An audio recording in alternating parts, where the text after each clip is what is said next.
মামায়ের বিসর্জনের দিন আমাদের এলাকায় ময়মনসিংহের স্বদেশী বাজার শ্রী শ্রী সার্বজনীন পূজা মন্দির থেকে আমরা বিসর্জনে গিয়েছিলাম।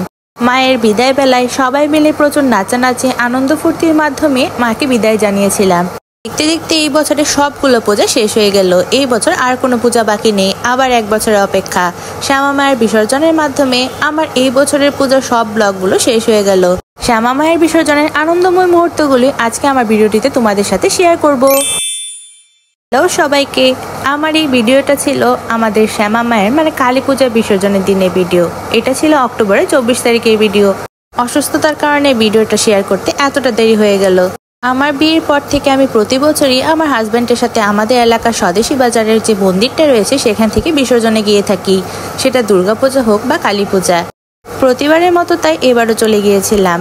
আমাদের এলাকার স্বদেশী বাজারে এই যে 3টা মূর্তি রয়েছে, এই 3টা মূর্তির মধ্যে পাশে 2টা মূর্তি প্রতি বছরই বিসর্জন দেওয়া হয়ে থাকে, আর মাঝখানে যে বড় কালী মূর্তিটা থাকে সেটা সারা বছরের জন্য রেখে দেওয়া হয়। এটা যেহেতু স্বদেশী বাজার শ্রী শ্রী সার্বজনীন কালী মন্দির, তাই এখানে প্রতি বছরই এই কালীর মূর্তিটাকে রেখে দেওয়া হয় আর নিত্য পুজো দেওয়া হয়। তো মা কালীর সাথে আমি এখানে মায়ের বিদায় বেলার আগে একটু সুন্দর করে ছবি তুলে নিচ্ছিলাম আর ভিডিও করে নিচ্ছিলাম। আমার পেজে কিন্তু আমার পূজার ঘোরাঘুরি সবগুলো ব্লগ তোমাদের সাথে শেয়ার করা হয়েছে, তোমরা চাইলে আমার পেজে গিয়ে দেখে নিতে পারো। এখানে সব মেয়ে বউরা সেম জামা কাপড় পরেছিল, আর আমি যে জামাটা পরেছি সেটার সাথে কিন্তু এখানে একদম ম্যাচিং করা, তোমরা তো তা দেখতেই পাচ্ছ। আসলে এইবার আমাদের স্বদেশী বাজার পূজা মন্দির থেকে এবার কালী পূজার বিসর্জনে সবাই সেম কাপড় কিনে জামা বানিয়েছিলাম। আর স্বদেশী বাজার পূজা মন্দিরের যে ছেলেরা রয়েছে তারা সেম পাঞ্জাবি পরেছিল। আমার হাজবেন্ড কিছুক্ষণ আগে যে পাঞ্জাবিটা পরতে দেখেছো সেটাই কিন্তু সবাই পরেছিল।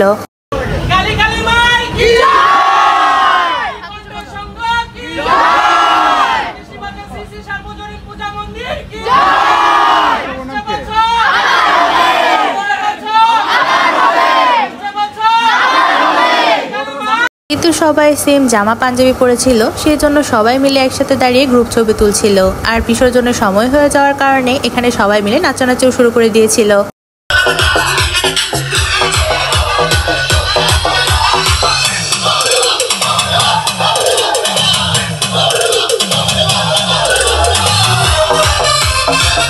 কিছুক্ষণ পর বিসর্জনের সময় হয়ে যাওয়ার কারণে মা কালী যে মূর্তিগুলো ছিল বিসর্জনের জন্য সেগুলো মন্দির থেকে বের করা হচ্ছিল।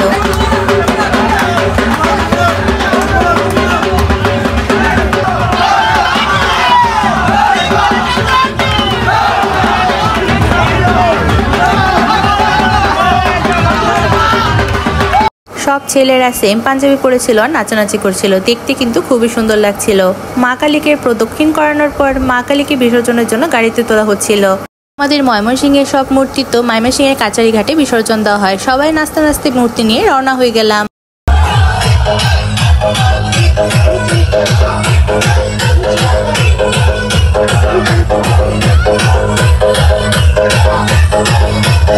আমাদের এলাকার বেশ কয়েকজন আমরা হাঁটাহাঁটি করতে করতে নাচতে নাচতে বিসর্জনে চলে গিয়েছিলাম, বাকিরা সবাই গাড়িতে ছিল।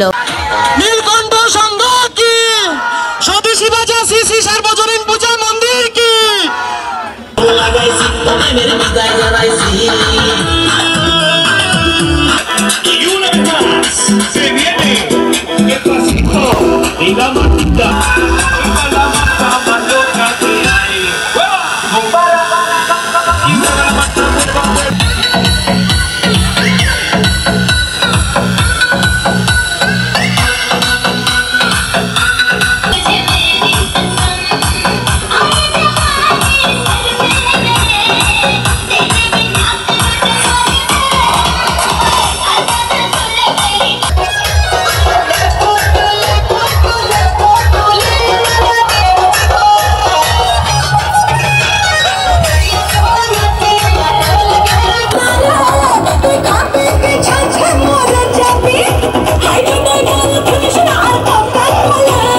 সবাই মিলে একসাথে হাঁটতে হাঁটতে আর প্রচুর নাচানাচি করতে করতে কখন যে কাচারি ঘাটে পৌঁছে গেলাম টেরি পাওয়া গেল না। আর সেখানে গিয়ে দেখলাম প্রচুর মানুষের ভিড়।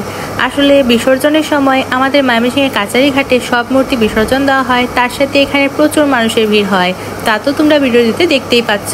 দুর্গাপূজার মতো কালী পূজার বিসর্জনেও কিন্তু অনেক মানুষের ভিড় হয়। তো আমাদের ওই যে স্বদেশী বাজারের মূর্তি দূরের থেকে দেখা যাচ্ছে। এরপর কাচারিঘাটে যে মূর্তি বিসর্জন দেওয়া হচ্ছিল আমি তখন আর সামনে যাইনি, তাই ভিডিও করে তোমাদের সাথে শেয়ার করতে পারলাম না। যতটুকু ছিল ততটুকু শেয়ার করলাম। বিসর্জনের রাতে আমাদের ময়মনসিংহের কাচারিঘাট একদম জমজমা ছিল। এখানে প্রত্যেকটা কালী মূর্তি নিয়ে আসা হচ্ছিল আর একটু ভিডিও করে তোমাদের সাথে শেয়ার করলাম। আমাদের এলাকার তখন মূর্তি বিসর্জন দেওয়া হয়ে গিয়েছিল। যখন আসছিলাম তখন দেখতে পেলাম আরো অনেক মূর্তি বিসর্জনের জন্য নিয়ে আসা হচ্ছিল। এখানে সবাই নাচতে নাচতে যার যার এলাকা যার যার পূজার মূর্তি নিয়ে আসছিল। মন ভরা কষ্টের সাথে মাকে বিদায় জানানো হচ্ছিল। আসলে কষ্ট লাগছিল, কারণ আবার 1 বছর অপেক্ষা। কালী পূজার সাথে আমাদের এই বছরের সব পূজা শেষ হয়ে গেল। একে একে দুর্গা পূজা থেকে শুরু করে কালী পূজা সবই শেষ হয়ে গেল। এর সাথে আমার এই বছরের পূজার সবগুলো ব্লগও শেষ হয়ে গেল। মা কালী যেন সবাইকে সুস্থ সবল রাখে আর ভালো রাখে। আসছে বছর আবার হবে। জয় মা কালীর জয়। আজকে এই পর্যন্তই। Thanks for watching. বাই।